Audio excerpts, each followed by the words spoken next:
The target vocabulary for this section are the nouns behemoth, edifice, connoisseur, mania, and pact.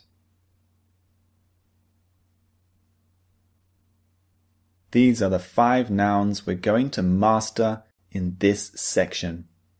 Let's look a bit more closely at word number 1. Word number 1 is behemoth, which means something very large and powerful. For example, the Army's new multi-billion-dollar tank is a behemoth.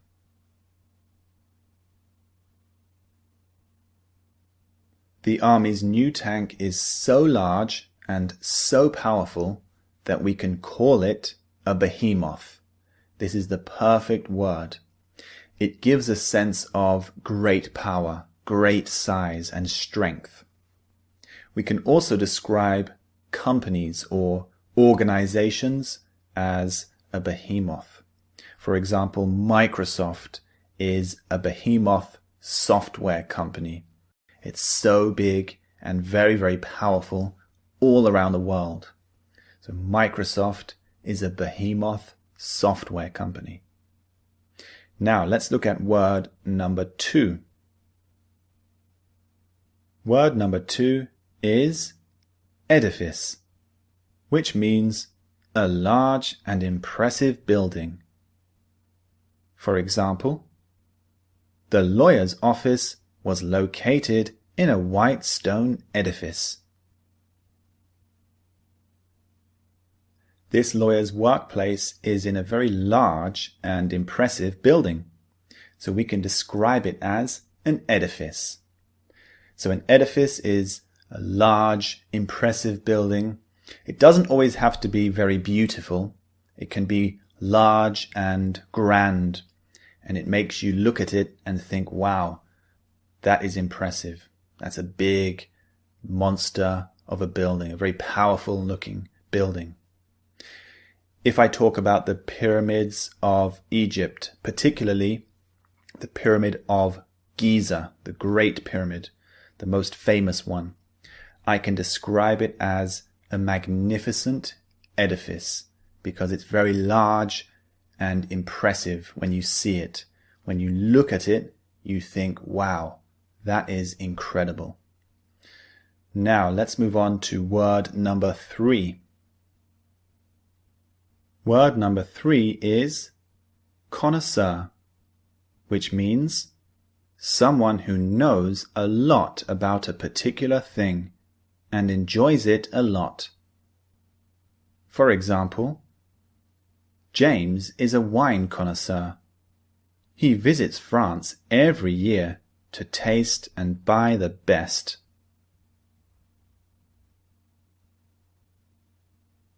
So James is a wine connoisseur because he enjoys drinking it, he enjoys talking about it, he likes learning about wine, he visits France very often, so we can call him a connoisseur of wine. Imagine my friend loves Japan. He loves everything about it, the culture, the food, the people, the music, everything about Japan. I can call him a connoisseur of Japan because he loves it so much. He enjoys everything about the country. Often when we use the word connoisseur, we talk about things like art, music, and food. So things that talk about taste or some artistic subject. It's very closely related to those topics. Now let's look at the next word. Word number 4 is mania, which means extreme enthusiasm and interest in something. For example, every 4 years during the Olympics, sport mania sweeps the whole world. Every 4 years when it's time for the Olympics, The whole world is interested in sport.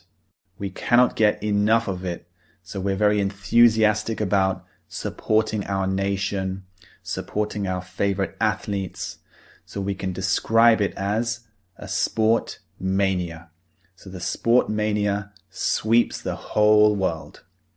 Also during the World Cup, football mania sweeps the whole world. During the 1960s, there was a mania for the band The Beatles, and there's even a new word coined just for this particular mania. It's called Beatlemania. So this is when lots and lots of fans around the world were extremely enthusiastic about the Beatles' music. They couldn't get enough of them. So we describe this as Beatlemania. Now let's look at the last word. Word number 5 is pact, which means a promise between people or organizations. For example, the two nations signed a trade pact after 3 years of discussions.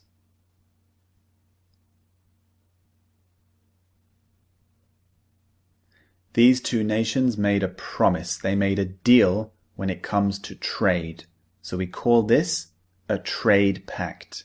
There's some kind of agreement, some kind of promise between the two nations. We can also talk about a pact when it comes to secrets. Now, if my friend and I have a secret that we don't want to tell anyone else, we just want to keep it between us, we can make a pact. We can make a promise never to tell anyone else. So I can say, my friend and I made a pact never to tell anyone else about the secret. So this is a pact. Now it's time to move on to the pronunciation training. I'll see you in the next lecture.